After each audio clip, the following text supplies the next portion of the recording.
The wind came first. It always did. Before the chaos, before the orders, before the first crack of a rifle splitting open the silence of a desert morning, there was the wind. Low and patient, moving across the ridgeline like something alive, something with memory. It pressed against the scrub brush and made a sound that most people would never notice. A frequency just below the threshold of attention. A whisper that wasn't quite a whisper. Reeve Weston noticed it.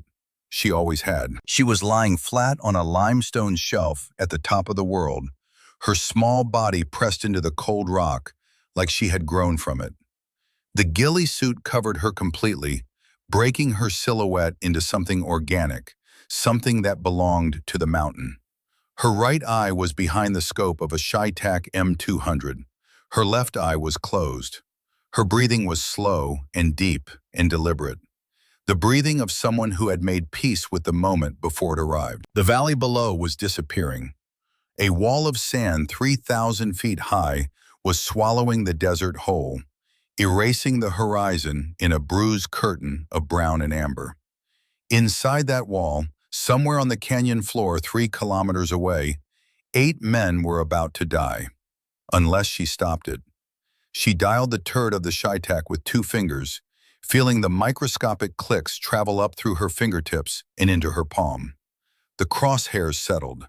The wind pressed against her left cheek. She listened to it, not with instruments, not with the handheld kestrel still clipped to her chest rig, with something older than instruments, something her father had spent 18 years teaching her to use. She exhaled, long, slow, complete. Wind reads clean, 3,050 meters, a pause the length of a heartbeat. Sending. She squeezed the trigger. The rifle erupted. The recoil punched through her shoulder like a closed fist. The sound of the shot was swallowed instantly by the howling desert. She stayed on the scope, watching, counting. 1, 2, 3. The figure on the opposing ridge dropped. No drama, no warning, just there, and then not there. The way a candle goes out. She cycled the bolt. 8 to go. 48 hours earlier, the desert smelled like jet fuel and old metal, and the particular brand of heat that only existed at forward operating bases. The kind of heat that felt personal, like the sun had decided to make an example of you specifically. Reeve Weston stepped off the rear ramp of a C-130 transport and immediately squinted against the glare. She didn't shield her eyes. She never shielded her eyes. She just let them adjust, standing at the edge of the ramp while the rest of the aircraft's cargo was unloaded around her. A duffel bag hung from her right shoulder, thick canvas straps cutting into her trapezius, pulling her center of gravity hard to one side. She didn't adjust it. She carried heavier. FOB Iron Gate sat at the edge of nowhere, the kind of nowhere that had a name on a classified map, but no name anywhere else. The tarmac was busy with the organized chaos of a base running at operational tempo. Mechanics moved between vehicles.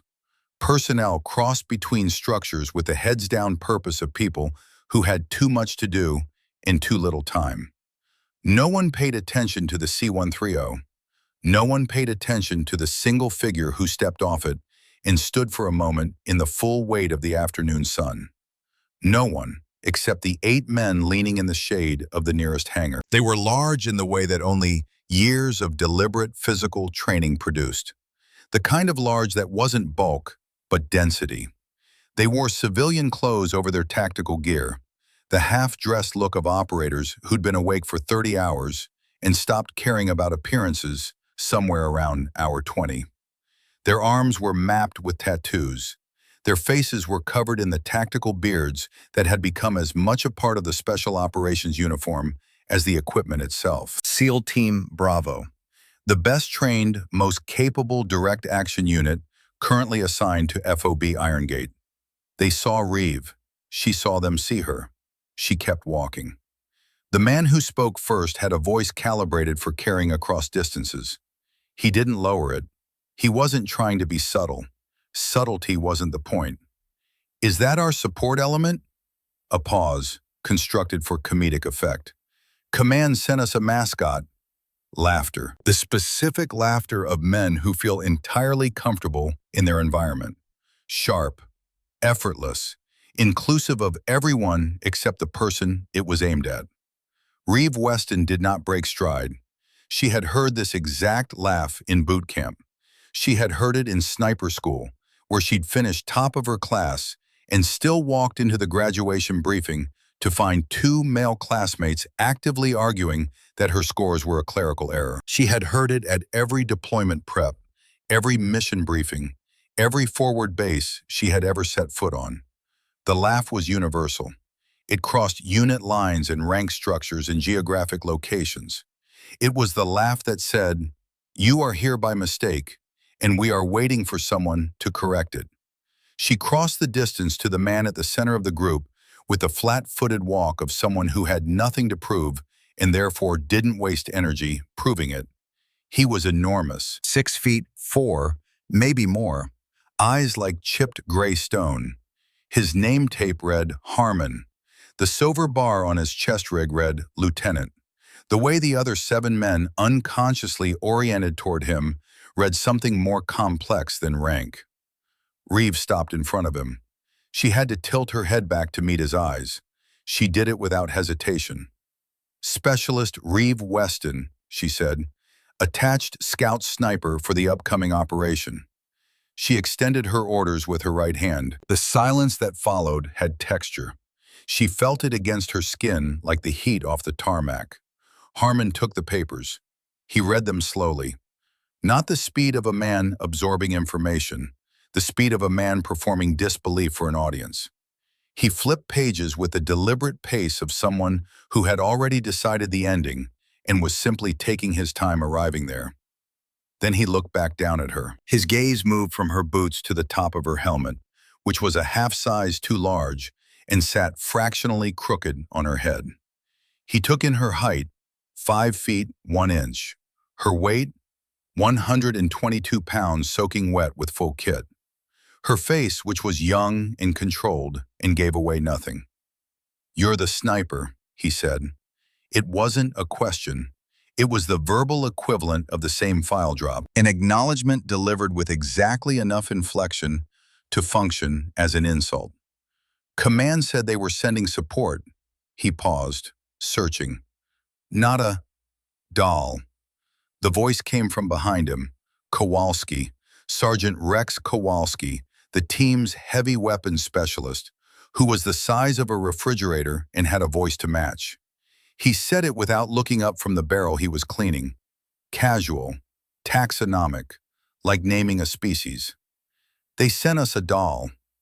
A sound moved through the group. Not quite laughter. Something more settled than that. The sound of a verdict being rendered without a trial.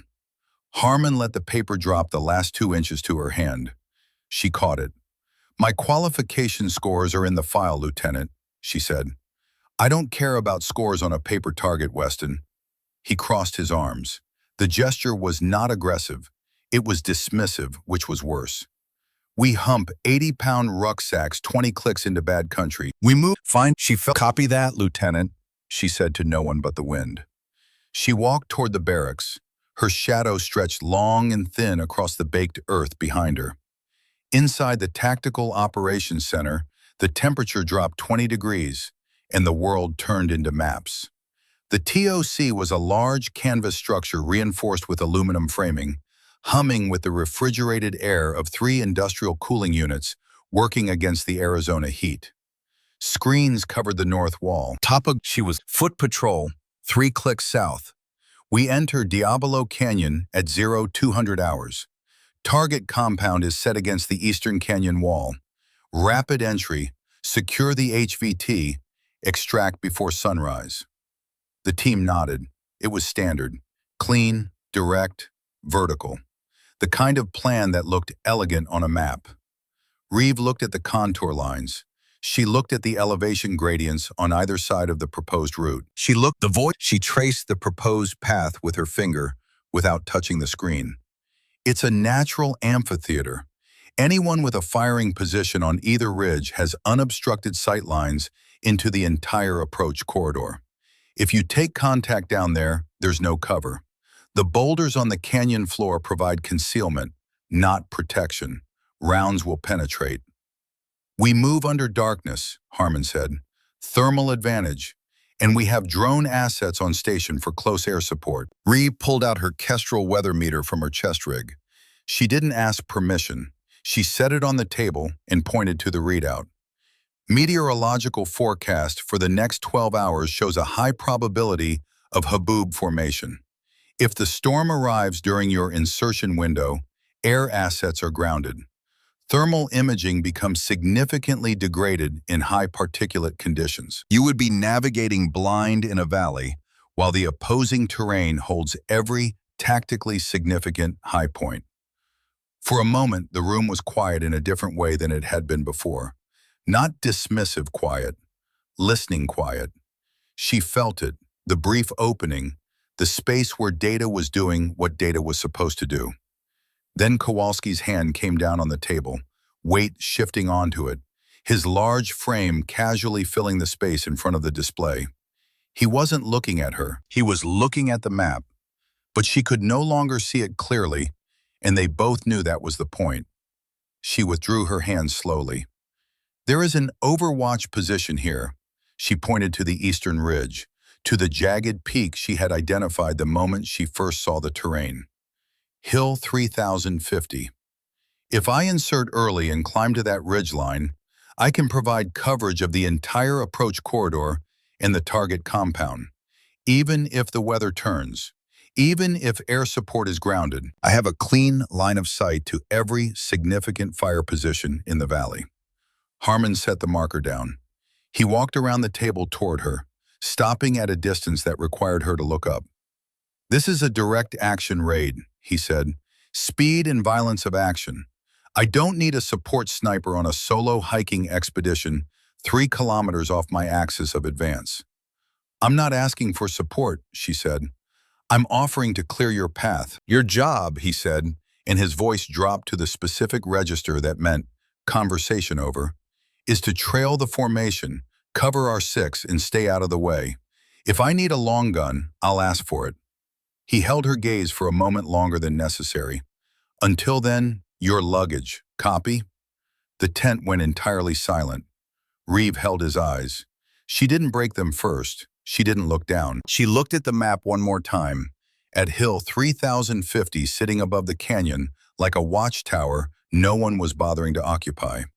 At the fire positions that would command the entire valley to anyone with the elevation to use them. She looked at all of it, then she stepped back. Copy that, Lieutenant, she said, trailing and observing. Harmon nodded. Order restored. He turned back to the table. The team resumed its work with the practiced efficiency of men who had already forgotten she was in the room. Reeve turned and walked out of the tent. The night air outside was warm and electric. The stars to the west were already hazed with a thin layer of high dust, the leading edge of something bigger building beyond the horizon. She could taste it on the back of her tongue. The particular metallic taste of air before a haboob. Copper and ancient earth. They were going to walk into a trap. She was the only one who could see it coming. And they had just made it explicitly clear that she was luggage. The barracks were a long, prefabricated structure that smelled of canvas and gun oil, and the specific staleness of a building too many people had slept in. Reeves' bunk was at the far end, in the overflow section, separated from the main team bay by a plywood partition that reached 2 feet short of the ceiling and blocked nothing except the illusion of privacy. She sat on the edge of the cot with the chai tack disassembled across her lap, moving through the cleaning process the way she had done it every night since she was 12 years old. The barrel, the bolt, the firing mechanism, each component examined, cleaned, reassembled. It was not maintenance. It was meditation. She picked up her phone. The screen showed 1 bar of signal, barely enough. She dialed. It rang 3 times. Hey, baby girl. The voice on the other end was rough and unhurried. Garrett Weston sounded like Wyoming, like cold mornings and long distances, and the particular patience of a man who had spent decades waiting for things that were worth waiting for. He was 61 years old, and his voice carried the weight of it in the best possible way. "Hey, Dad, you sound tired." "I am tired." "Rough landing?" She thought about the tarmac, about the laugh that carried across open air, about the file dropped at precisely the wrong height. "Something like that." There was a pause, the comfortable kind, the kind that existed between people who had learned they didn't need to fill silence with noise. "You hear the wind yet?" he asked. It was the question he had asked her before every deployment, before every significant event, really, going back to the first time he had taken her out to the flat pasture behind their property in Wyoming with a .22 rifle and a handmade target and the kind of patience that most fathers reserve for things they considered important. She had been 8 years old. Her mother had been gone for a year. "Not yet," she said. "Not completely." "You will, no doubt in it." Not encouragement exactly, just the statement of a fact he had no reason to question. Same way your mother used to. She'd stand out in the yard on windy mornings and just listen. I asked her once what she was listening for. A small sound that wasn't quite a laugh. She said she didn't know. She just knew it was important. Reeve pressed the phone against her ear. The Chi-Tac barrel lay cool and heavy across her forearm. "She never knew what she was doing," Garrett continued. "She just did it." A pause. "You knew what you were doing before you were 10 years old. You just had to believe it."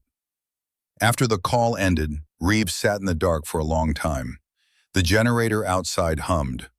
Through the gap beneath the partition, she could hear the low voices of the team in the main bay, the sound of cards being dealt, the particular easy rhythm of men who trusted each other completely. She opened the small tactical notebook she carried in her left breast pocket.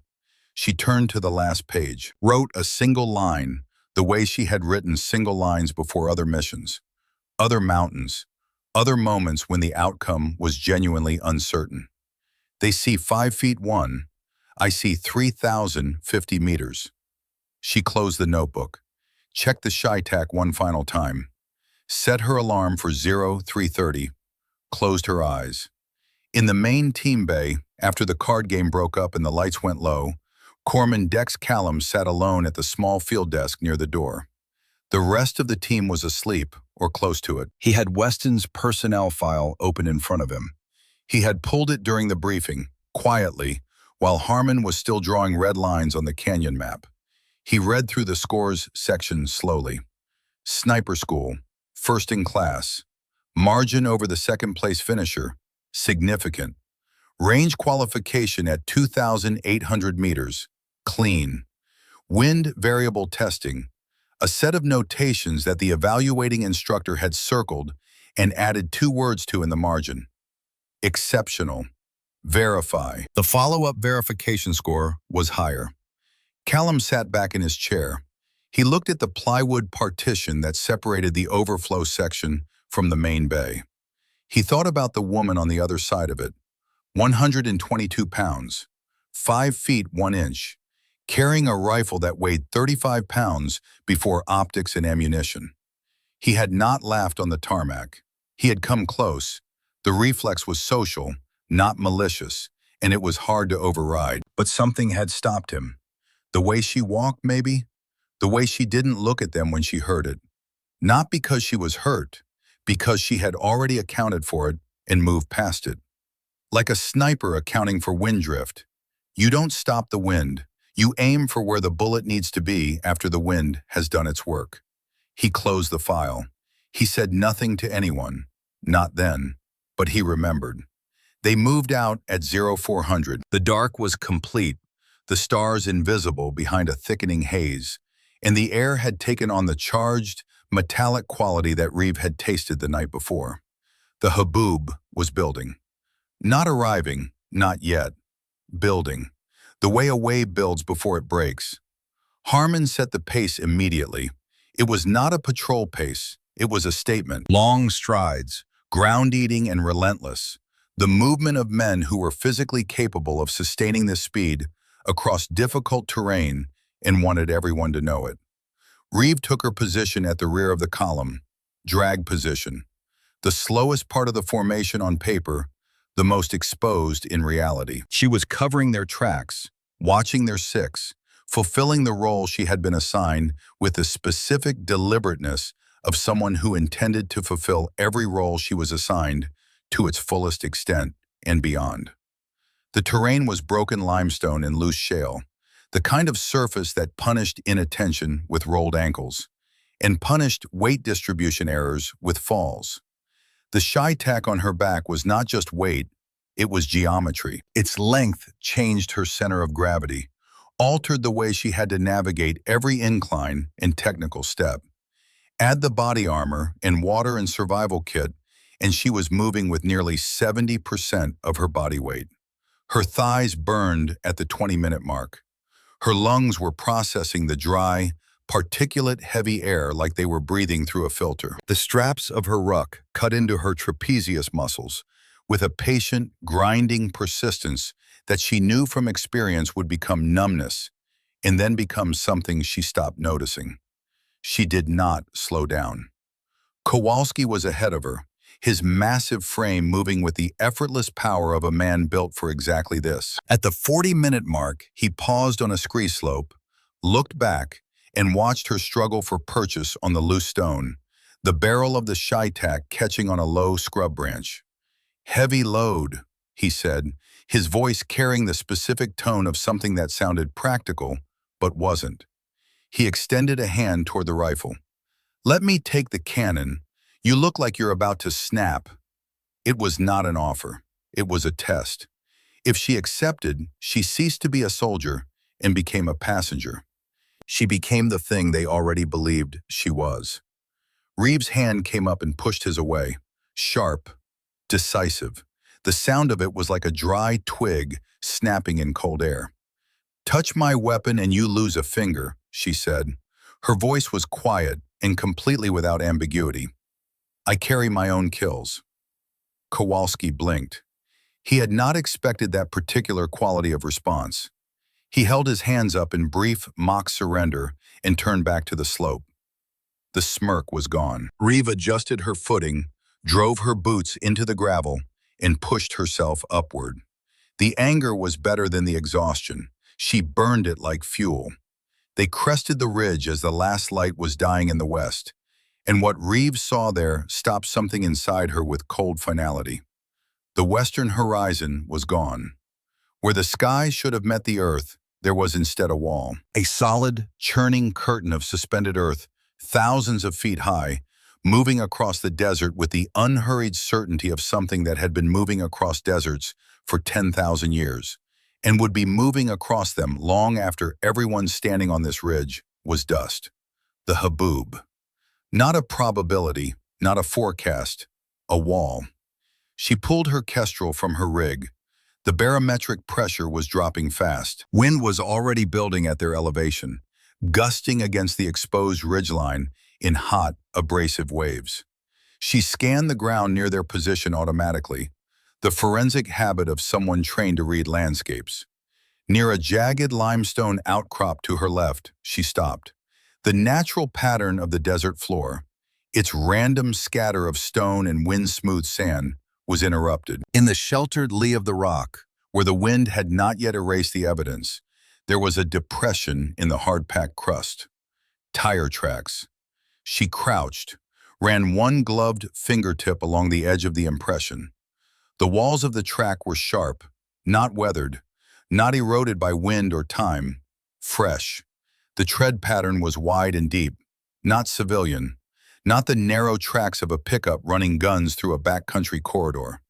These were run-flat combat tires. The compression depth in the hard-packed earth spoke to a vehicle fully loaded with gear, with men, with weapons.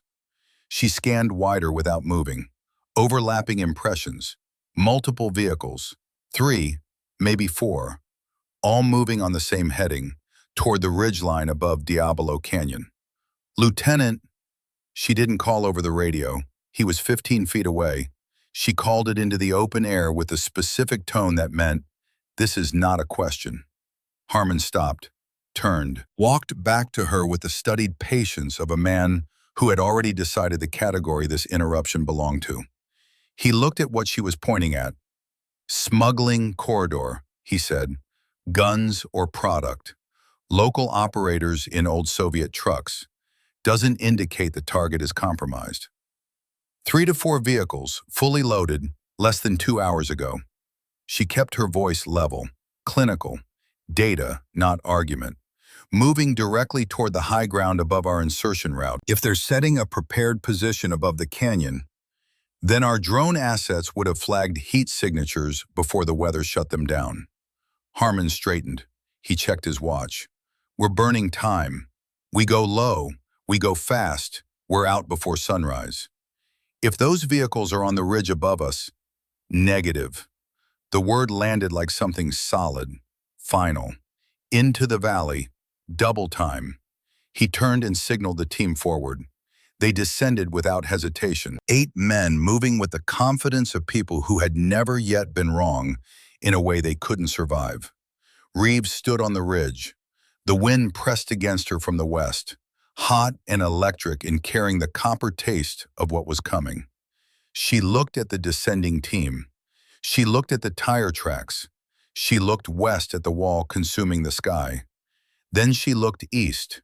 Hill 3050 rose above the canyon like a sentinel, dark and jagged against the dying light, its ridgeline offering exactly the field of fire she had described in the TOC. Complete coverage of the approach corridor. Sight lines into the compound and every significant position on the opposing ridge. Unoccupied. She felt the particular sensation in her gut that she had learned, at significant cost, to take seriously. Not fear, something quieter and more reliable than fear. The same sensation she'd felt before an IED strike 3 years ago that she had no tactical reason to expect and every biological reason to trust. The silence before the cage door closes. She looked at Harmon's retreating back. He was not going to listen. Not until the first bullet passed close enough to make listening feel like survival. Reeve made a decision. She did not follow the formation down into the canyon. She shifted the Shytax weight on her back, tightened the left shoulder strap, and turned to face the eastern cliff face. The rock was sheer and dark and indifferent. The wind pushed against her from the wrong direction. She keyed her radio to the lowest possible volume. "Going dark," she said to no one who was listening. "Radio check on the hour." Then she reached for the first handhold and began to climb.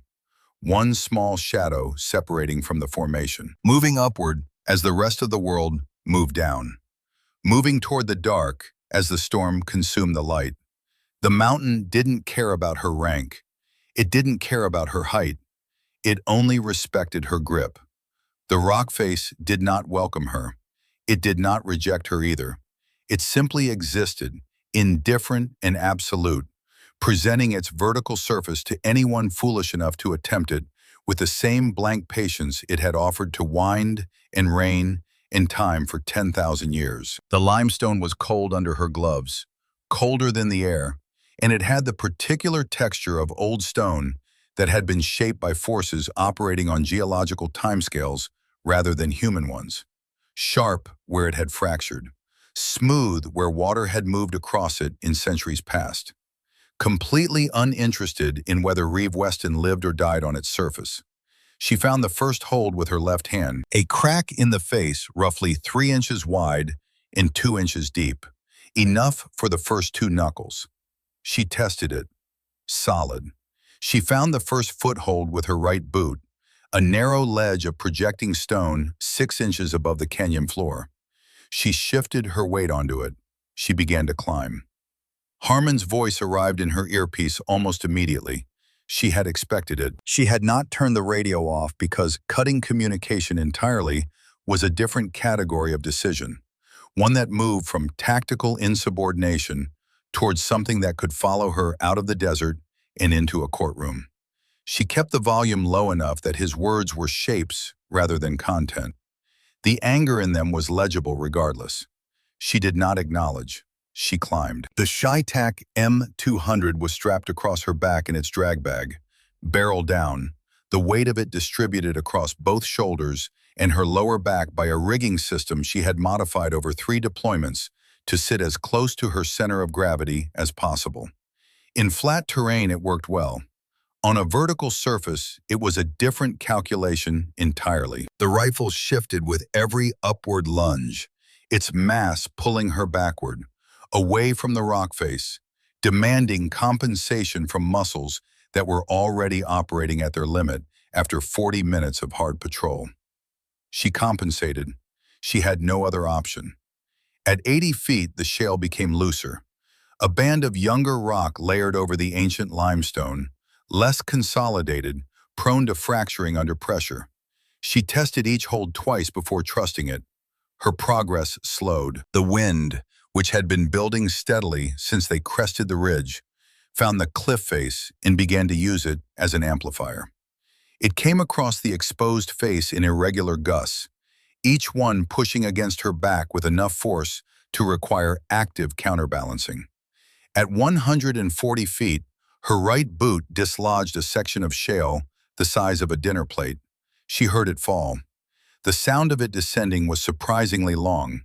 She did not look down. At 190 feet, her left hand found what appeared to be a solid edge, and was not. The rock sheared away from the face with a sound like a gunshot, and for a single, complete moment she had nothing. No left handhold.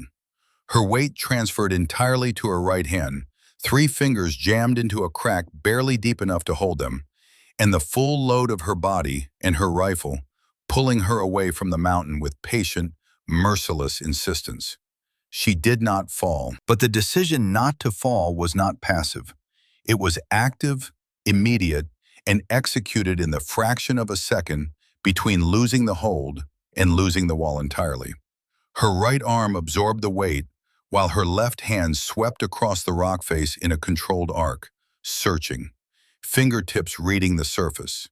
The ShyTac swung hard to her left, shifting the balance, and she drove her right knee into the rock to compensate, the pain sharp and immediate and irrelevant. Her left hand found a crack. 2 fingers in. Not enough. She worked a 3rd finger into the gap, felt the rock bite into the joint, and held. She hung there, suspended 200 feet above the canyon floor, the wind pressing against her back, her arms burning with a deep structural fatigue that went past muscle and into tendon. Her fingers slick with the blood that had been seeping through the shredded fingertips of her gloves since the first 40 feet of climbing. She did not make a sound. She closed her eyes for exactly 3 seconds. 1, 2, 3. She found her next foothold. She pressed her boot into it. She drove herself upward. The mountain didn't care. Neither did she. At 270 feet, the character of the rock changed again, returning to the older limestone, more reliable, offering better holds in its aged fracture lines. Her pace recovered slightly.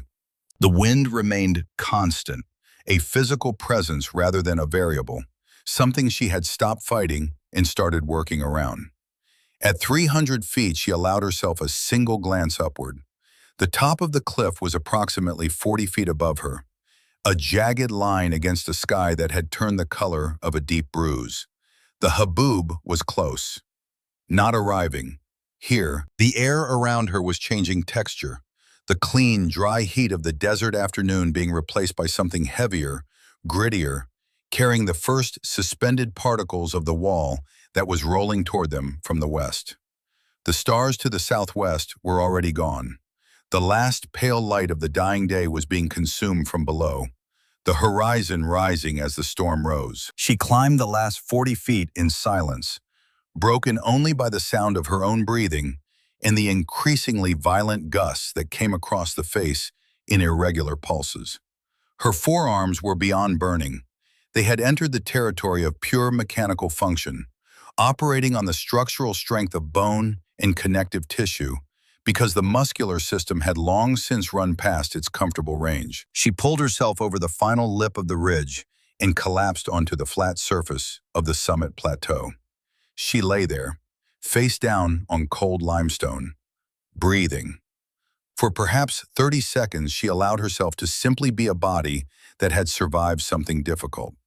Then she rolled to her stomach, pushed herself to her knees, and began to establish her position. The plateau was roughly the size of a large living room, its edges dropping away on three sides into significant exposure. The fourth side, to the east, rose in a short rock wall that provided natural concealment and wind protection. She moved to the edge that faced west and southwest, keeping her profile below the ridgeline, and set up the Shitax bipod in the gravel. She removed the protective cover from the thermal imaging unit and activated it. The world changed. The swirling, particulate-heavy air of the advancing haboob disappeared. In its place was a monochrome landscape of gray and white, every heat signature rendered in precise gradients of light against the cold stone. The thermal sensor cut through suspended dust the way daylight never could, reading the infrared radiation beneath the surface chaos. She panned down into the valley. There, 7 distinct heat signatures clustered near a group of boulders on the canyon floor. Stationary, white-hot against the cooling rock. SEAL Team Bravo, gone to ground, waiting out the storm as procedure dictated. To them, the world was a wall of sand and sound. They were navigating by memory and touch. They were, in the language of tactical assessment, completely blind. She adjusted the focus, scanned outward from the team's position in expanding arcs, checking for wildlife, checking for environmental hazards. Then she stopped. On the opposing ridge, 200 meters lower in elevation, parallel to her position and commanding a direct sightline into the canyon floor below. Movement.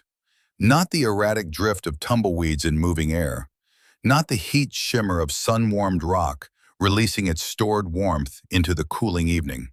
This was rhythmic, purposeful, the movement of things that were choosing their path. She increased the magnification. 1 figure, 2, 5. She counted slowly, methodically. 9. 9 heat signatures moving along a goat trail on the opposing ridge in a spread formation with maintained tactical intervals. They were moving with the deliberate, practiced economy of people who had done this before, people who had been trained to do this. And she could see, even at this range, the way they moved, that the training had not been improvised. She increased the magnification again. The figures were carrying objects on their backs, long and tubular and heavy in a way that changed posture, that pulled shoulders back and altered the forward lean of the stride. Not rifles. She had spent 11 years learning the difference between how a person moved with a rifle on their back and how they moved with something significantly heavier. The tubular objects were too large, too unwieldy in their distribution of weight. Mortar tubes. And in the hands of the second figure, something she recognized from the profile alone, the specific shoulder width and mechanical bulk of a tube-launched weapon. RPG. These were not cartel soldiers running product through a smuggling corridor and caught out by bad weather. These were not opportunistic bandits who had stumbled across a military patrol. The formation discipline, the tactical intervals, the deliberate use of the haboob as concealment cover, the pre-positioned route along the ridge directly above the canyon floor, where 8 American operators were pinned without visibility. This was a prepared ambush, executed by people with military training. The chill that moved through her was not temperature.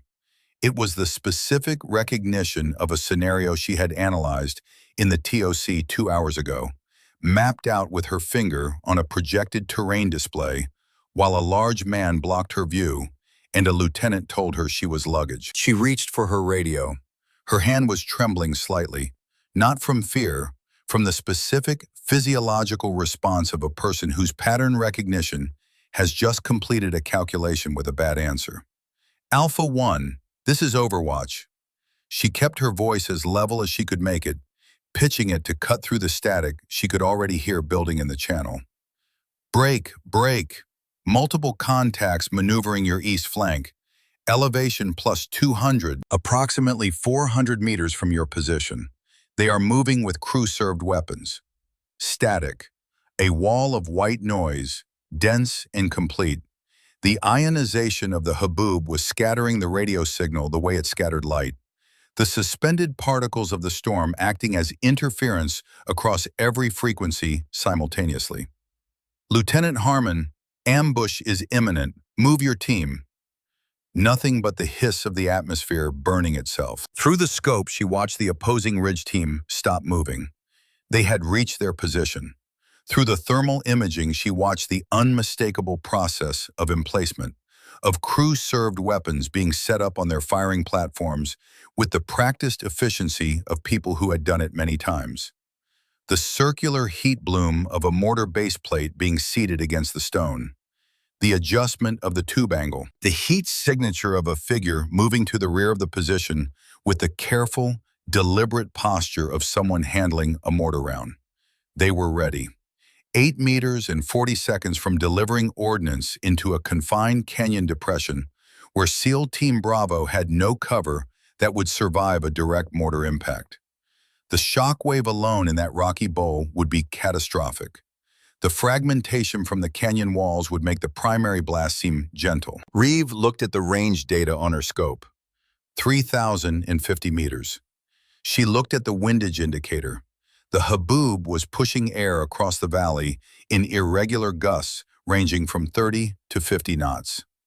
Over this distance, the crosswind drift would push a .408 projectile laterally by a distance that most ballistics charts listed as theoretical. The standard approach to a shot at this range in these conditions was to classify it as beyond practical engagement distance and look for alternatives. There were no alternatives. She looked down at the team on the canyon floor. She looked up at the opposing ridge.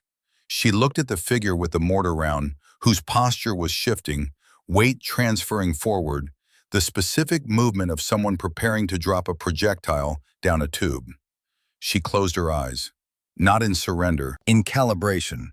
She listened to the wind. This was the thing her father had tried to explain, and eventually stopped trying to explain, because explanation was not the right vehicle for it. It was not a technique. It was not a skill set that could be reduced to steps in a manual. It was the ability to be still enough and quiet enough and present enough that the environment told you things it didn't tell people who were making too much noise to hear. The wind spoke in frequency, in pressure change, in the barely perceptible acoustic shifts that occurred when a gust peaked and then fell, when the air found a momentary coherence before the next pulse of the storm disrupted it. Her father had heard it. Her mother had heard it without knowing what she was hearing. Reeve had been hearing it since she was 8 years old, standing in a Wyoming pasture with a .22 rifle, and a man who had the patience to let her discover it herself. She heard it now. A half-second lull, not a stop. A breath. The storm inhaling. She opened her eyes. She was not aiming at the figure with the mortar round. She was aiming 38 feet to his left, into empty air, into the nothing that the bullet needed to travel through to account for the wind that was not there in this breath, but would be there for every other instant of the bullet's flight. She squeezed the trigger. The ShyTac erupted. The muzzle brake channeled the expanding gases in 2 directions simultaneously, kicking up a cloud of gravel around the bipod feet. The recoil was not gentle.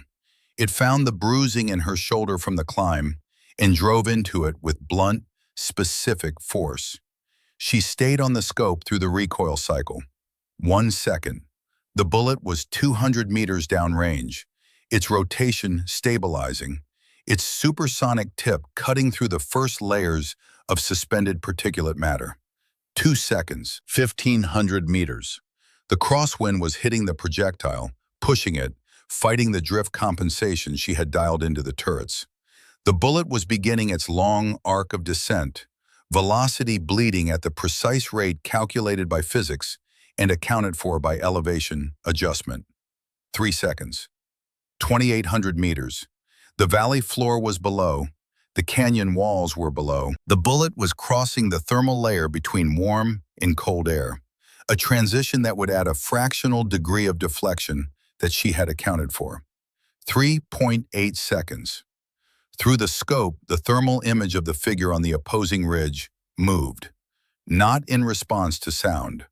The shot was still traveling faster than its own acoustic signature. The figure moved because something that weighed 419 grains arrived at the location he occupied at a velocity that left no room for anything to happen except what happened. He went down.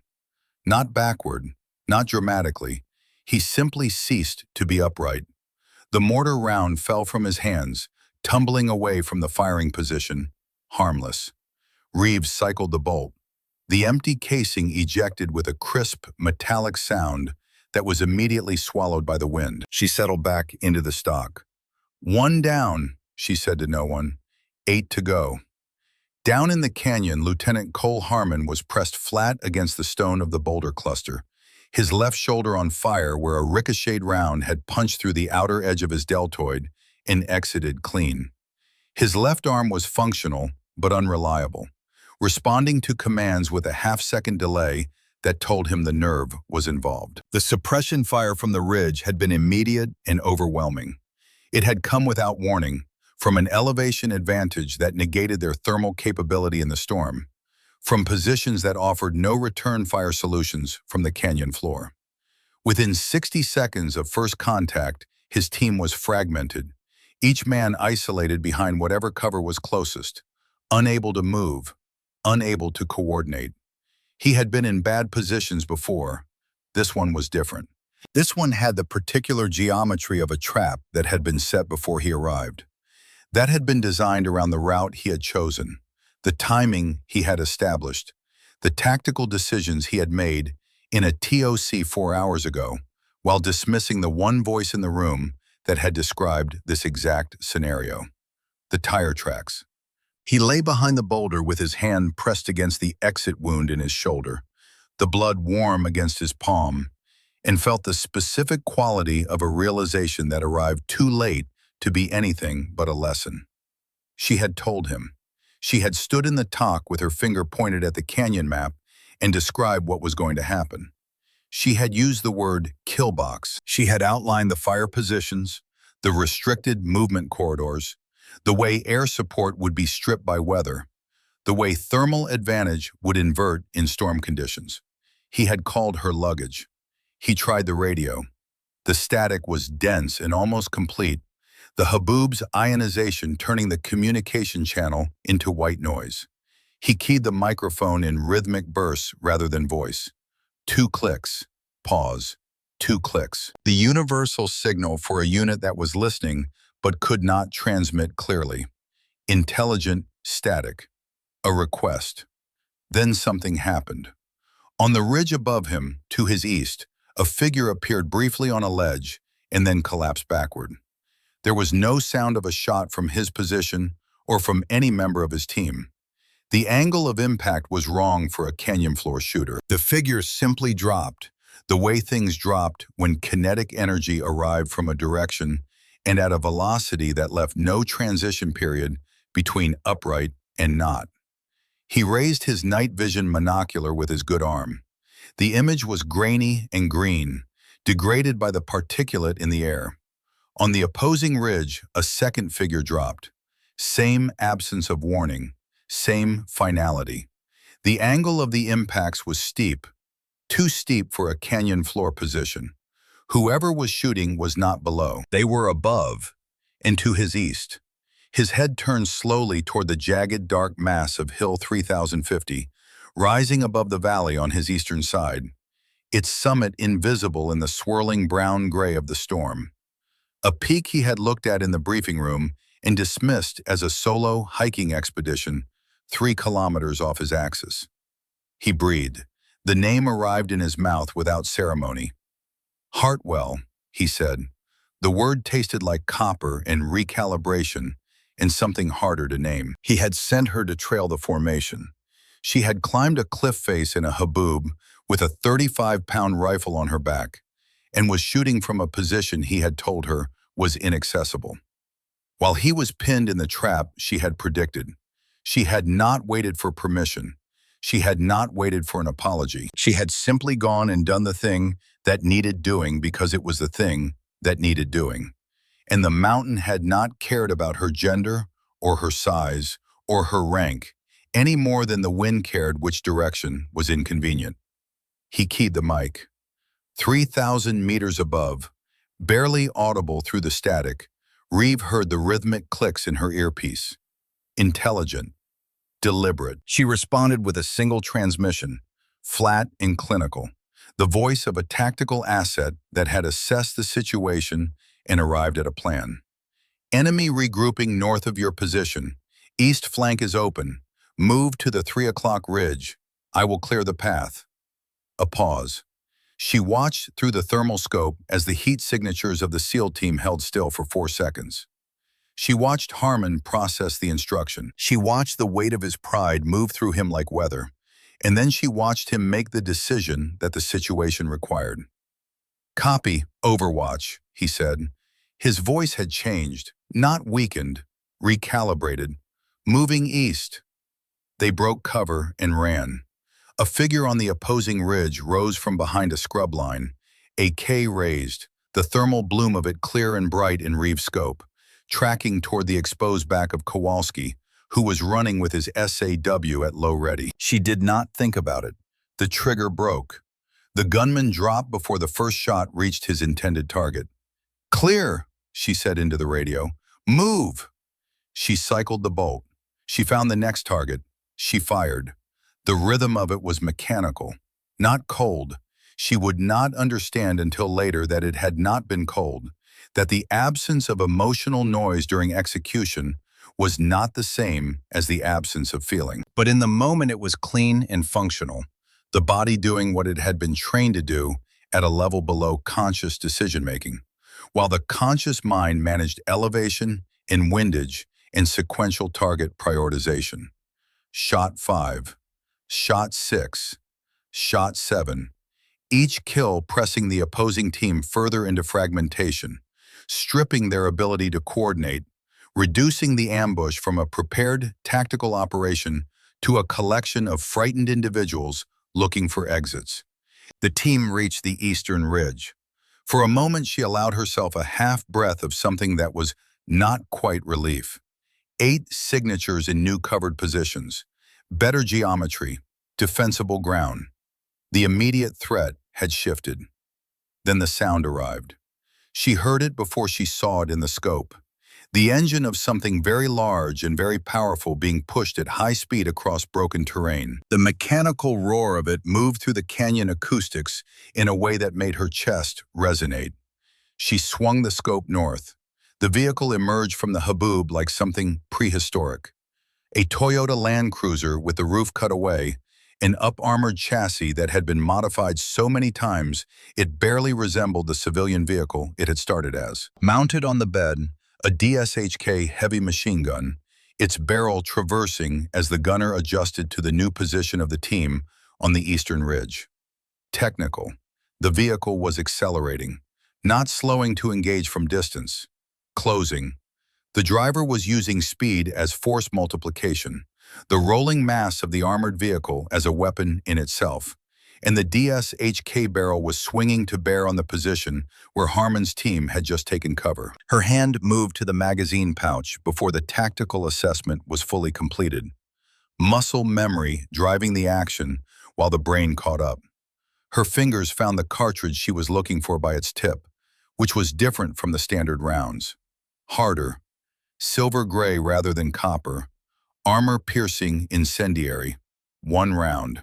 She had carried exactly 1 API round in this magazine configuration. She had carried it for 18 months, through 2 deployments, through every qualification range, and every loadout inspection.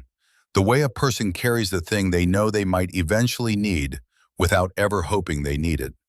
She slid it into the chamber. The bolt closed. Down in the canyon, the DSHK opened fire. The heavy, rhythmic thudding of it was audible even at her distance. The rounds it fired were not suppression. They were destruction, each projectile capable of penetrating the cover the team was using, turning the rocks they were hiding behind from protection into debris. "Take the shot or we are dead." Harmon's voice was in her ear, the panic in it stripped down to its functional core. The request of a man who had run out of alternatives. "Stand by," she said. She tracked the vehicle. The driver was moving erratically, using the boulders on the canyon floor as slalom gates, varying speed and heading. She watched the pattern. She watched the path the vehicle was taking and the path it needed to take, and the places where those two paths would intersect with the physical constraints of the terrain.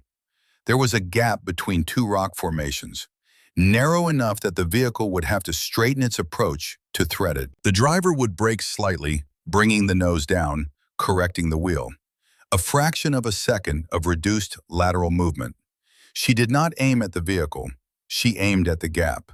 She aimed at the empty air where the engine block of the vehicle would be in 3.6 seconds if the driver made the only choice the terrain allowed.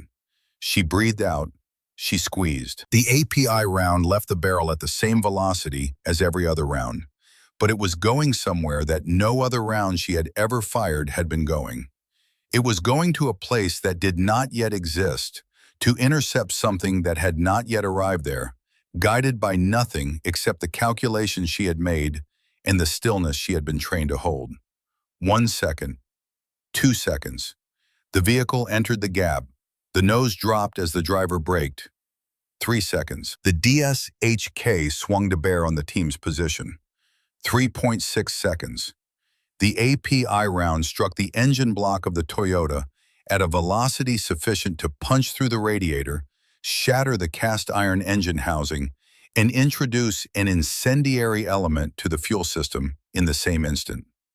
Through the thermal scope, the result was a bloom of white that expanded outward from the vehicle's front end with the suddenness of a camera flash. The engine compartment became a sun. The force of the explosion, combined with the vehicle's forward momentum, produced something geometrically implausible. The heavy armored Toyota rotating forward, its front end rising, the entire mass pivoting over the point of impact, and continuing, landing on its roof in a shower of sparks and debris that scattered across a 30-meter radius. Secondary explosions followed as the ammunition stored in the vehicle cooked off in sequence, each one less dramatic than the last, punctuation marks on a sentence that had already ended. Reeve pulled her eye from the scope. She blinked. The after image of the thermal bloom was still printing against the inside of her eyelids. "Target destroyed," she said into the radio. "Good kill." Harmon's voice filled with a relief so complete it had stripped everything else out of it. "Good kill, Overwatch." She looked back through the scope at the burning wreck. The flames were doing something she had not calculated for. They were illuminating. The thermal bloom of the burning vehicle was casting its light up the canyon walls and, critically, up the eastern face toward Hill 3050. At this distance, the muzzle signatures of her shots had been invisible, but the trajectory of the shots could be calculated by anyone with tactical geometry training from the positions of the fallen. And the burning vehicle was now functioning as a spotlight, its flickering light reaching up toward the ridgeline where she had been firing. She watched the thermal scope. On the surviving cluster of enemy signatures below, 3 figures separated from the group. They were not retreating south. They were not moving toward the SEAL team. They were moving north, toward the base of the cliffs, toward the base of her mountain. She watched them for 4 seconds, verifying what she was seeing. "Lieutenant," she said, and her voice was quieter now, stripped of the clinical distance she had maintained through the engagement. "I'm compromised." She pushed herself up from the prone position and began to move. The surgeon's shift was over. Now she had to survive. She had approximately 4 minutes. That was the calculation she made as she pulled herself away from the scope and began moving across the summit plateau toward the choke point. 4 minutes before the first climber reached a position where he could fire upward onto the plateau with any accuracy. Possibly less, depending on their route and their fitness and how badly they wanted what was at the top. They wanted it badly enough to climb toward it in a haboob in the dark. She had to assume they wanted it very badly. The plateau was small, roughly 30 feet by 20, its surface uneven limestone gravel, interrupted by larger embedded rocks that created natural low points and raised edges. She moved across it in a crouch, keeping her profile below the outer ridgeline, cataloging the terrain with the automated efficiency of someone who had learned to read ground the way other people read text. Where the surface was firm, where it was loose, where the natural geometry of the rock created angles that could work for her rather than against her. There was only one way up. The goat trail that accessed the summit crested the plateau on its southwestern edge, emerging between two large limestone formations that acted as a natural gateway. The trail itself was the only negotiable approach to the summit. The other three sides of the plateau dropped away in exposures, ranging from significant to unsurvivable. Anyone coming up was coming through that gateway. She set the shy tack down against the eastern rock wall with care that was automatic rather than considered. The rifle had saved 8 lives in the last 20 minutes. It was also at close quarters, 35 pounds of bolt-action precision instrument that required distance to function. At 15 feet, it was a club, an expensive, beautifully engineered club. She pulled the M18A1 Claymore mine from the bottom of her pack. The green plastic casing was curved and dense, roughly the size and shape of a thick cutting board. Stamped on the face in raised letters was the instruction that every soldier who had ever handled one knew by heart. Front toward enemy. She had always found a certain blunt honesty in that. No ambiguity, no tactical nuance, just a direction and an expectation. She set the scissor legs against the rocky soil 3 feet back from the gateway, angling the convex face down the trail at the angle that would give the kill zone maximum coverage of the emerging space. She pressed the legs in as far as the hard-packed surface would allow, tested the stability with 2 fingers, adjusted the angle 2 degrees to the right. She had no time for a tripwire configuration. This was going to be manual. She was going to have to see them, judge the moment, and squeeze the M57 firing device at the precise instant when the maximum number of bodies were inside the kill zone. She unspooled the firing wire back to the eastern wall, moving in a low crouch, pressing the wire into the gravel with her boot as she went to reduce the chance of it being visible. She connected the wire to the clacker. The small, hand-sized device, with its characteristic squeeze handle, sat in her right palm with a weight that felt entirely disproportionate to what it could do. She checked her belt. The Sig Sauer P226 was in her drop holster on her right thigh. She drew it, cleared the chamber check, saw brass, reholstered. Her combat knife was in its sheath on her left shoulder rig. She drew it and drove the point into the gravel beside her position. She wanted it accessible without requiring her to think about accessing it. She pressed herself against the eastern rock wall and waited. The wind across the summit had reached a consistent 40 knots, gusting higher at irregular intervals, producing a sound that was part roar and part scream, and entirely disorienting to anyone trying to listen through it. She controlled her breathing. In through the nose, 4 counts. Hold, 2 counts. Out through the mouth, 4 counts. Repeat. The kind of breathing that slowed the heart rate by force of discipline rather than circumstance. Her left leg was responding badly. The rock that had struck her thigh during the claymore placement had hit in a location where the nerve ran close to the surface, and the resulting numbness was spreading upward and downward from the impact point in a way that told her the leg would be unreliable if she needed to move fast. She filed that information and set it aside. She heard them before she saw anything. Not voices. The wind was too loud for voices to carry. What she heard was the scrape of boot leather against stone.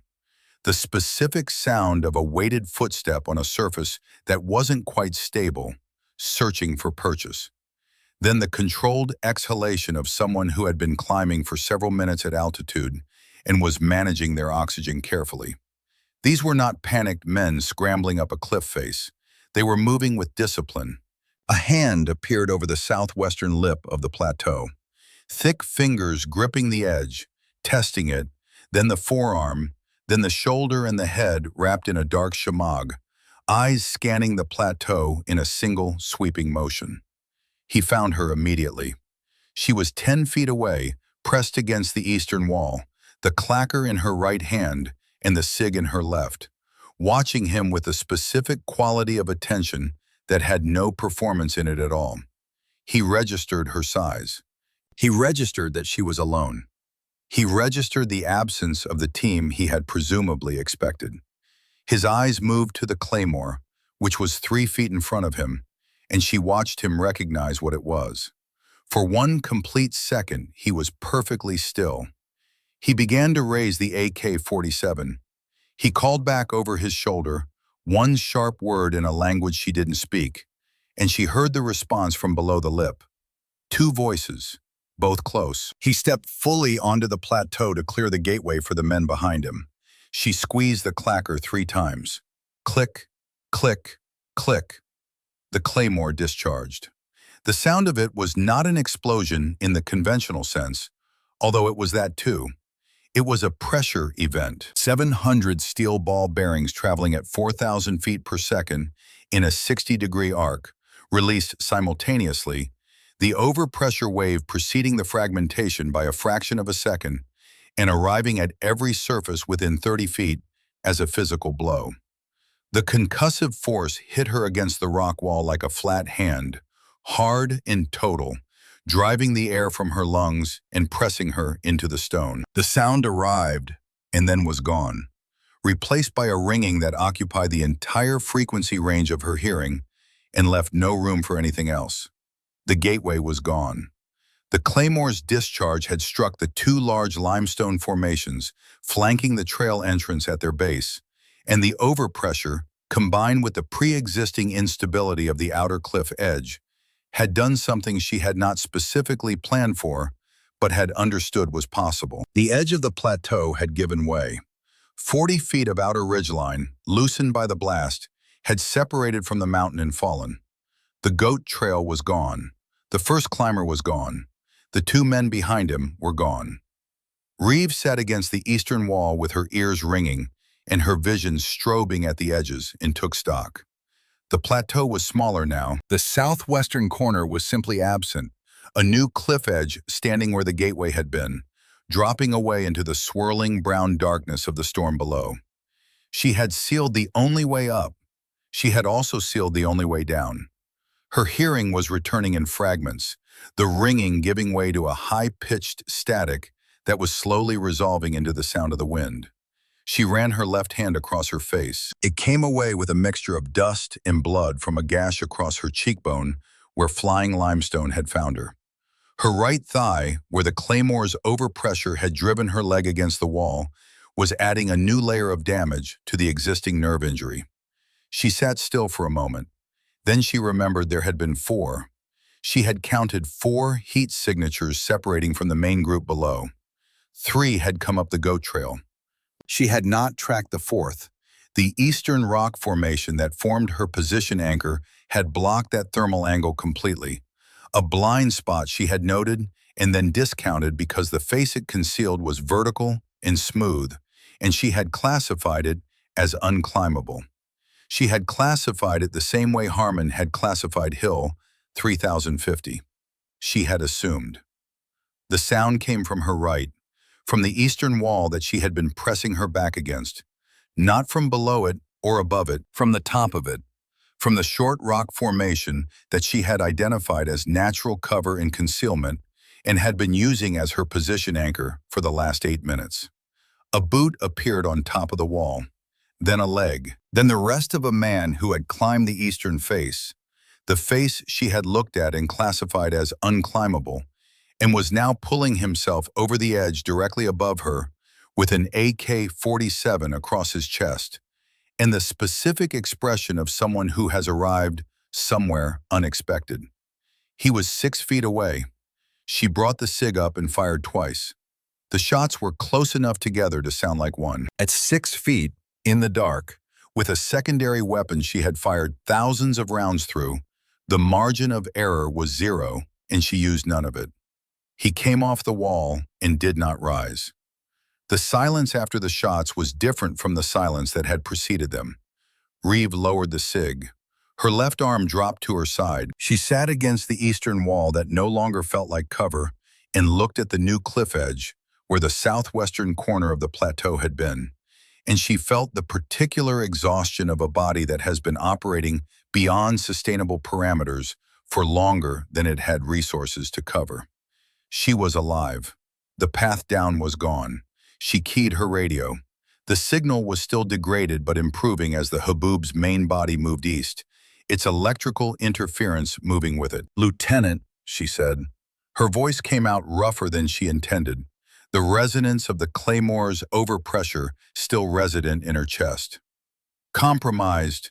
Extraction route is gone. Summit is clear." Static. Then Harmon's voice, closer than she expected, the signal sharper. "Weston, what is your status?" "Ambulatory, barely." She looked at her leg. "Sitting on top of a rock with no way down." A pause, long enough that she began to calculate alternatives and found none that were survivable in her current condition. "Hold your position," Harmon said. His voice had the quality she recognized from the briefing room, the quality of a man who had made a decision and was now executing it. Except the decision was different now. It was not about mission parameters or tactical geometry. It was not about what was efficient or procedurally correct. "We are not leaving without you." She didn't respond. She wasn't sure what she would have said.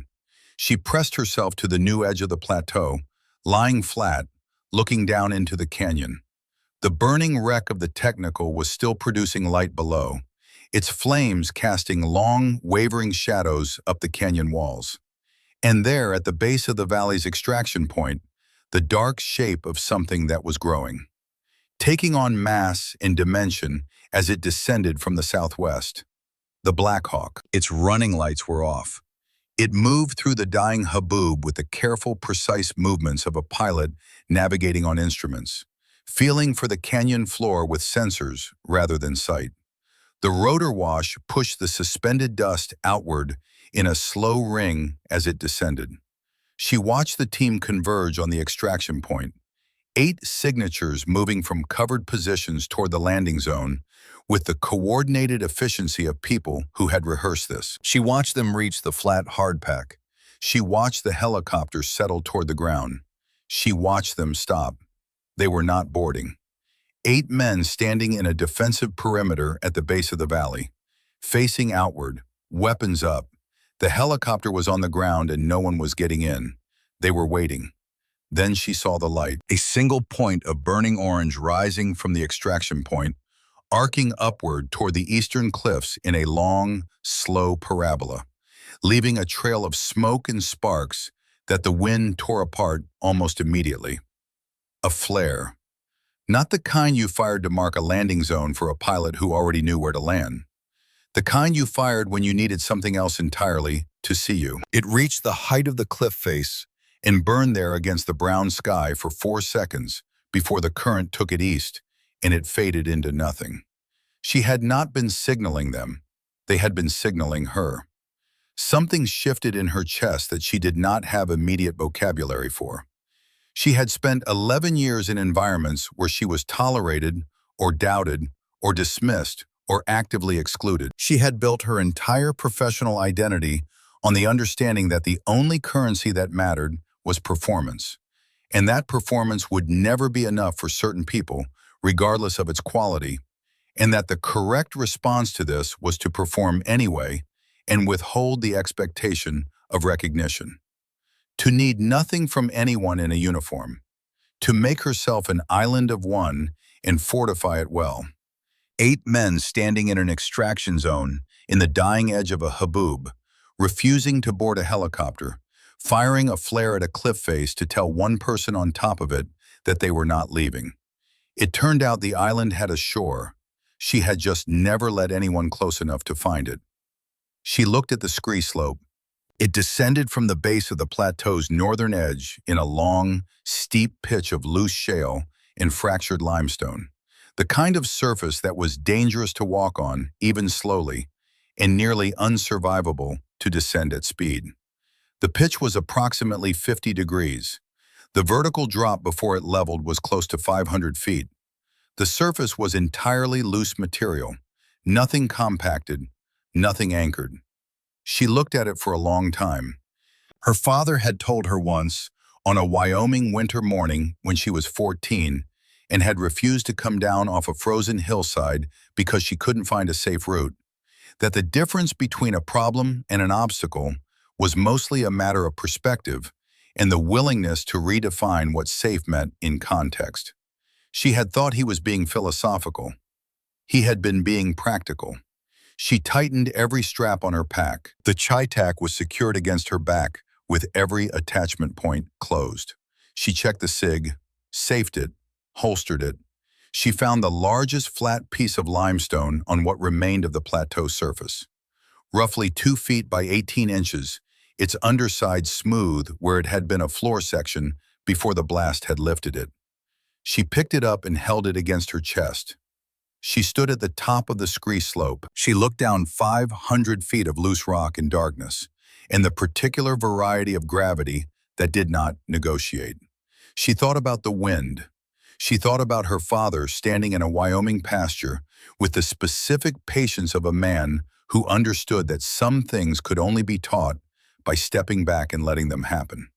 She thought about her mother standing in the yard on windy mornings, listening for something she couldn't name, knowing it mattered without knowing why. She thought about a flare burning orange against a brown sky for 4 seconds.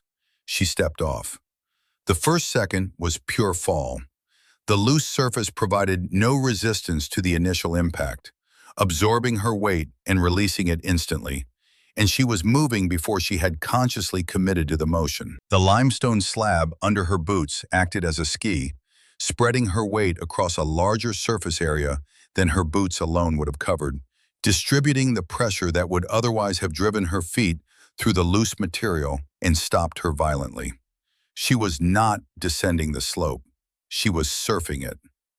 The speed built faster than she had calculated. The upper layer of shale granules moved almost like liquid under the slab, flowing around and beneath her, carrying her downward with a momentum that was rapidly becoming its own decision-maker. She used the rifle butt against the surface on her right side as a brake, dragging it through the loose material, feeling the resistance travel up through her already damaged shoulder.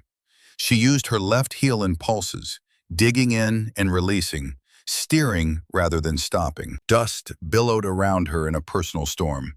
Rocks moved with her, the avalanche of her passage collecting debris as it went. She kept her eyes forward and down, reading the surface for anything solid enough to redirect her at this speed. A boulder would end this instantly and badly. She saw one coming, shifted her weight left, felt the slide respond, passed it on the right side with 2 feet of margin that felt like nothing. 400 feet, 300, 2. Movement on the slope. Kowalski's voice, carrying across the extraction point with a volume that cut through rotor noise without effort. Northwest face, fast. She hit the transition point where the steep pitch met the flatter canyon floor with a force that drove through her ankles and knees and upward through her spine in a single jarring instant. She was still moving. The flat ground redirected her rather than stopped her, and she was rolling before the physics of the situation had fully resolved. Arms wrapped around her head, the shy tack absorbing impacts across her back that would otherwise have found bone. She stopped, face up, sky above her, brown and thinning. The rotor wash of the Black Hawk pressing down from 50 meters away like a warm, mechanical hand. She lay still, alive. She heard boots on hardpack, running, getting louder fast. She turned her head and saw Kowalski covering the distance between the helicopter and her position at a speed that a man his size had no business achieving. Dex Callum was 2 steps behind him, medical bag already open, bouncing against his hip with each stride. She tried to sit up. Her left leg did not cooperate. Kowalski reached her first. He dropped to one knee beside her, his hands moving across her with a rapid, systematic assessment of someone checking for the injuries that killed you before the ones that only hurt. He found the leg. He found the face. He found the hands. His expression moved through several things in quick succession, settling finally on something she had not expected from him and did not have a ready category for. He put one arm under her shoulders and one under her knees. He lifted her the way you lifted something you understood the value of. Not carefully because she was fragile, carefully because she wasn't, and he knew it now, and that knowledge had changed the geometry of everything. "I got you," he said. The rotor wash made the words almost inaudible, but she read them clearly, both of them. "I got you, Weston." Not doll, Weston.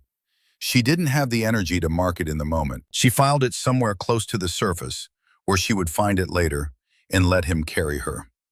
The interior of the MH-60 was noise and vibration and the smell of hydraulic fluid and the particular metallic sweetness of blood that had been drying in a confined metal space for too long. Kowalski set her on the canvas webbing of the troop seat with a deliberateness that was completely inconsistent with everything she had previously understood about him. Callum was in front of her immediately, cutting away the trouser leg above the injury, his hands efficient and unhurried, in the way of someone who had done this in worse conditions and was not going to be rushed by proximity to a helicopter. Harmon was across the cabin. His left arm was in an improvised sling fashioned from a cut section of load-bearing vest. His face was the color of old concrete, pale beneath the grime and dried blood at his hairline. He was watching her with an expression she needed a moment to identify. She had seen respect before. She had seen the professional acknowledgement of competence, the grudging recognition that performance sometimes demanded. She had seen men recalibrate their assessments of her in the field and understood that the recalibration was tactical rather than personal, that it would evaporate the moment the mission ended and the old categories reasserted themselves. This was not that. This was something that had moved below the professional level and lodged in a place that professional recalibration did not reach. She recognized it because she had seen it only a handful of times in her career, and each time it had been one person looking at another after surviving something that neither of them expected to survive. He said something. The rotor noise swallowed it completely. He leaned forward and said it again. She read his lips. "Check her first." It was directed at Callum, who was already working on her leg without being told, who had sprinted across the extraction point without waiting for an order. Harmon had said it anyway, with his own shoulder wound still unaddressed and his left arm hanging in a makeshift sling, because there was something in him that needed to say it out loud, regardless of whether it changed anything. It was the sentence he owed her, and he was paying it in the smallest available denomination. And he knew that, and he said it anyway. Callum pressed an antiseptic pad to the laceration on her cheek. She hissed through her teeth. He moved to the leg, working through the assessment with pressure tests that mapped the damage without being gentle about it. Deep contusion, nerve compression, probably temporary, the kind of injury that would sideline her for weeks and leave no permanent mark worth mentioning. She would take it. Kowalski was sitting across from her with his big hands hanging loose between his knees, looking at the Shytac that was still lying across her lap. She had not let go of it. Even now in the cabin, in the aftermath of everything, her hands were wrapped around the receiver with the grip of someone whose nervous system had not yet received the signal that the work was finished. The gloves were shredded at every fingertip. The fabric was soaked through with blood that had dried to a dark rust color during the climb, that felt like it had happened to someone else, in a different hour, on a different mountain. Kowalski reached over and touched the arm of the man beside him. He pointed at her hands without saying anything. The man looked, said nothing. Kowalski pointed for Callum. Callum looked at her hands, then at Kowalski, and something passed between them that occupied no airspace and required no volume. The specific communication of men who had processed a lot of information together and had learned to do it efficiently. She had torn her hands apart on that cliff face, grip by grip, hold by hold, bleeding through the gloves for 300 feet of vertical rock, carrying a rifle that weighed more than most people could comfortably lift, in a haboob, alone, after being told she was luggage. And she had done it not because anyone expected her to. She had done it because 8 men were going to die in a canyon if she didn't, and she was the only person in a position to prevent it, and that was a sufficient reason. Harmon leaned forward. He reached into the left breast pocket of her jacket with 2 fingers, the gesture careful, almost tentative, as though asking a question with his hand rather than his voice. She watched him and did not stop him. He found the tactical notebook. It was small and battered, its cover darkened at the corner with something that was probably blood and probably hers. He held it in his good hand for a moment without opening it, just held it. This small object that had ridden in the pocket of a woman he had categorized and dismissed and very nearly gotten killed, and something in the set of his jaw said that he understood exactly what he was holding and what it represented and what it cost. Then he opened it. She watched his eyes move across the pages, the mission prep notes from the flight to Iron Gate, the wind readings she had taken at the ridge before the haboob arrived, the ballistic calculations she had worked out and revised again, on the patrol, on the cliff face, in the dark with the storm consuming everything below her. Pages of small, precise handwriting in the shorthand she had developed over years of working alone. Numbers and angles and variables that told the complete story of every decision she had made from the moment she stepped off that C-130 until the moment the last casing hit the limestone. He reached the last page. He read what she had written there the night before. She watched his face as he read it. She watched the expression move through something that was complex and unresolvable. The specific expression of a person encountering a truth about themselves inside someone else's private record of it. The words were not about him.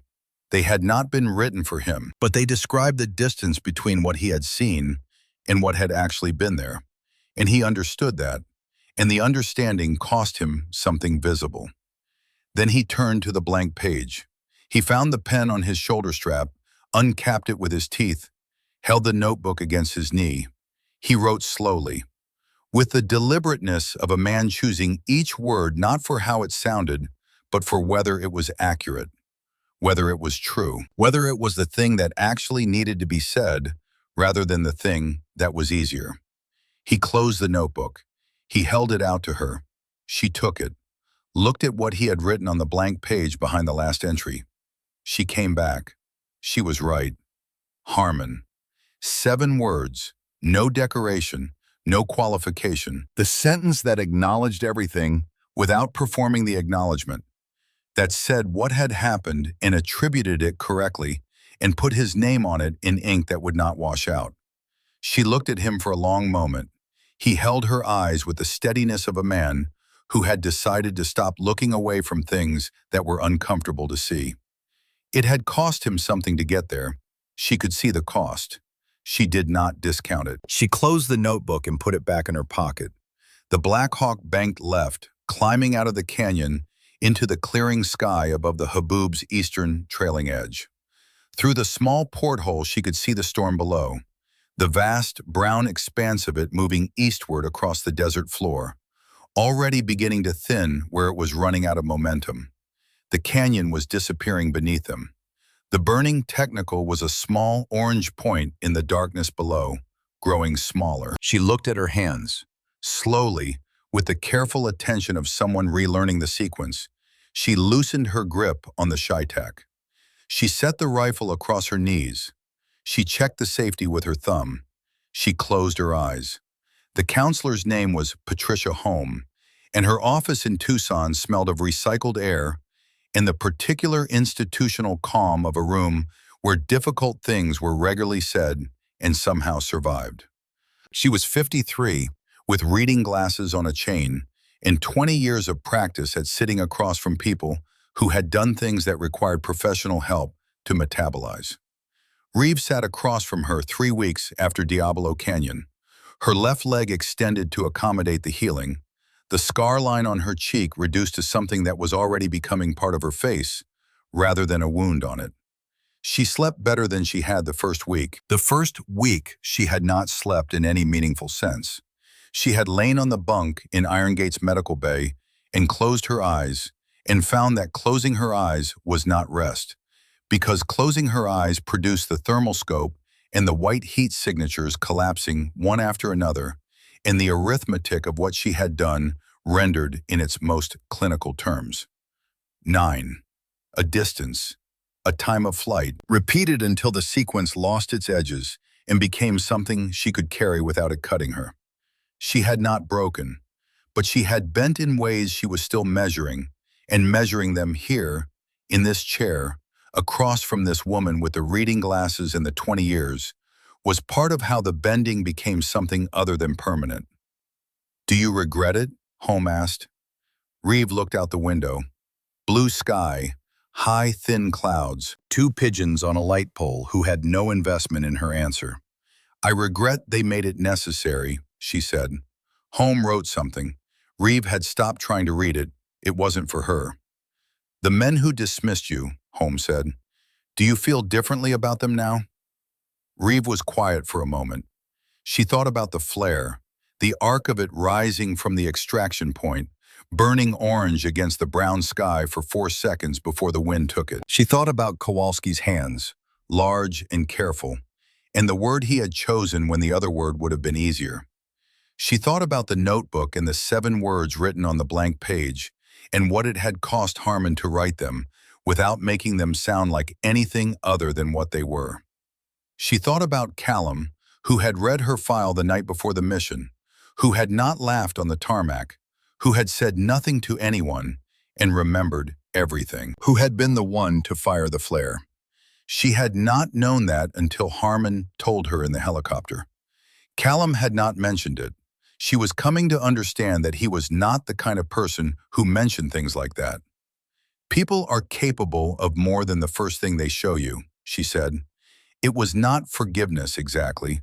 It was not exoneration. It was the precise observation of someone who had decided to be accurate about what things were rather than what she wished they had been or feared they still were. Most of them anyway. She meant it. She had not always been sure she would. 3 days before Tucson, Colonel Merrick Sterling had looked up from the preliminary after-action report with the expression of a man preparing to dispense recognition. "Outstanding work, Lieutenant Harmon. Intelligence confirms 9 hostiles, KIA. Your team extracted without fatalities from a prepared ambush. That's the kind of result that warrants significant recognition." Harmon stood at parade rest across the desk. His arm was in the sling. He would be in it for 6 more weeks. "The report is incomplete, sir," he said. Sterling's expression did not change. "Incomplete. My team was effectively neutralized within the first 30 seconds of contact. Pinned, blind, taking casualties, no air support, no communication." He stepped forward and opened the file on the colonel's desk to the action summary page. He took the pen from the desk without asking. He wrote in the clean block letters of a man making a permanent record. "The only reason any of us extracted is because Specialist Weston reached a position I had evaluated as inaccessible, from which she eliminated the threat at distances I had considered outside practical engagement parameters, using no wind measurement equipment, in Haboob conditions, alone." He capped the pen. "Mission success. Specialist Reeve Weston. 9 confirmed kills. 3,050 meters. Chitak M200. Unaided wind estimation. If there's a medal attached to this operation, sir, it belongs to her. All of it." Sterling looked at what had been written. He looked at Harmon. He looked at the line Harmon had drawn beneath the words, "Final and without decoration." "The record will reflect the reality," Sterling said. It was the right answer. Harmon had not been certain it would be, and the uncertainty had not changed what he was going to say. The chow hall at FOB Irongate was loud at the dinner hour and quieter by the time the crowd thinned. Reeve sat at the small corner table with her back to the wall, which was not a choice she made consciously anymore. It was simply how she sat, back to the wall, sight lines to the door. The configuration of someone who had learned early that awareness was free and inattention was not. She was on the phone. It rang 3 times. "Hey, baby girl," Garrett Weston's voice, 61 years old and carrying all of them in the best possible way. Wyoming and patience, and the specific warmth of a man who had been waiting for this call and was not going to let her feel the weight of the waiting. "Hey, Dad, you sound different." She considered this. Her fingers were healing, the new skin at the tips still tender, still registering temperature and pressure with the heightened attention of tissue that had recently been reminded of its own vulnerability. "I am different." Good different or bad different? "I don't know yet." A pause. "Dad, I heard it." The silence that followed was not the comfortable kind they usually shared. It was the kind that existed when something significant had finally been said, and both people needed a moment for it to settle into its proper place before either of them moved. "I know," he said.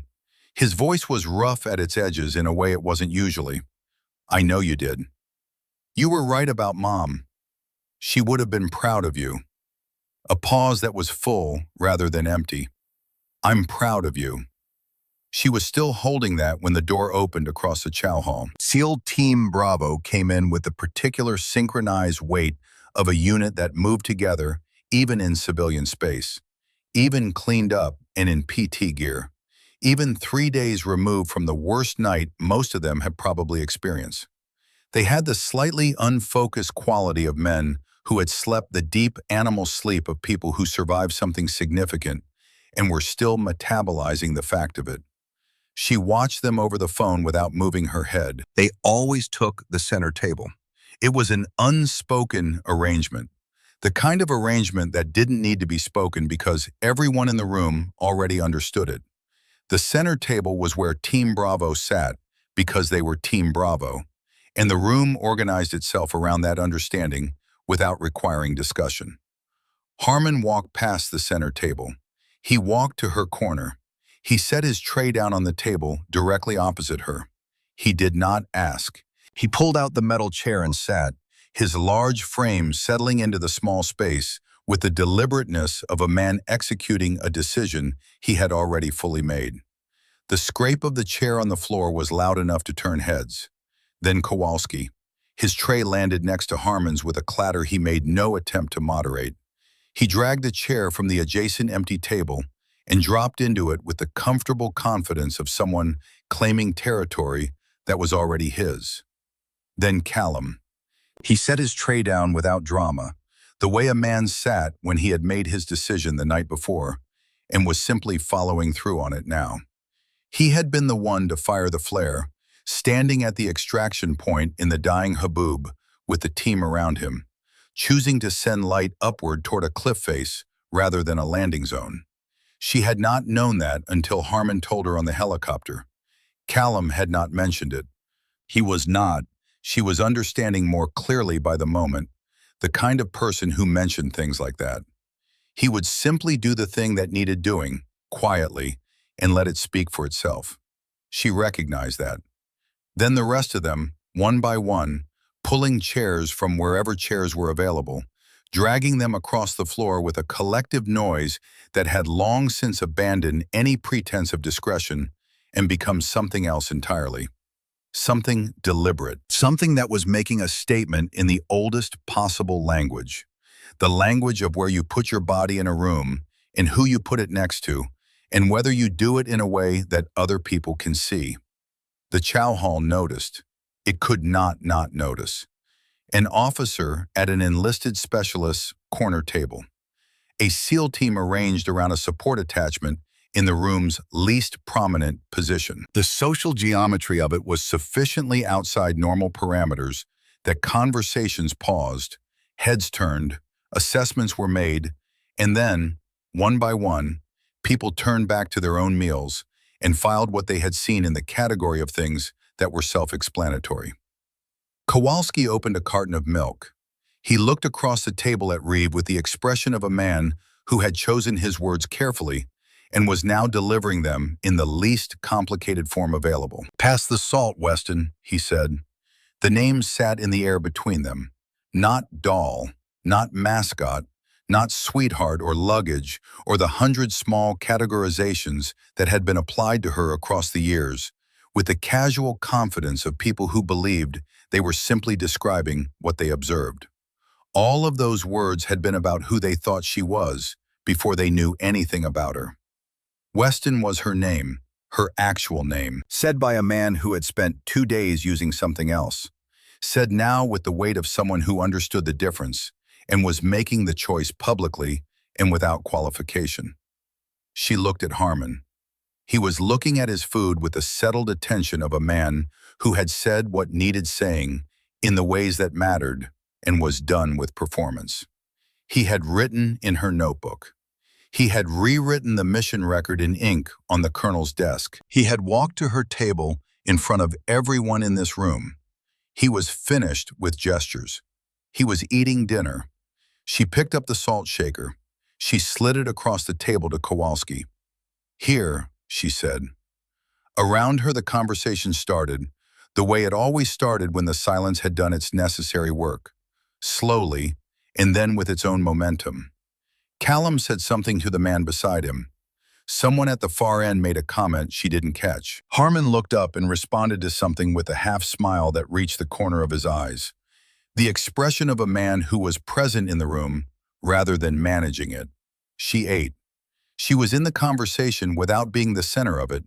She was at the table without being the subject of the table. She was present in the room the way a person was present when the room had decided to include them rather than accommodate them, which were two entirely different things, and she had spent long enough experiencing one to know the difference when she felt the other. The sun through the western windows was low and amber, the long, late light of a desert afternoon that made everything it touched look as though it had always been exactly there, always been part of the landscape, always belonged to it and been belonged to by it.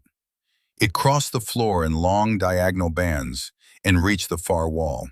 And on that wall, the shadows of 9 people sitting at a corner table stretched upward in the distorted geometry of late daylight. One of those shadows was smaller than the others at its origin point, narrower at the shoulder, lower where it began. But the wall was the same height for all of them. The wall didn't care about rank or weight or inches or the names other people had decided to use. It only showed you what was there, the shape of the light that something solid had displaced. And in that light, on that wall, in the amber of a late Arizona afternoon, Reeve Weston's shadow stood exactly as tall as every other person in the room. She had always been 5'1". She had never been small.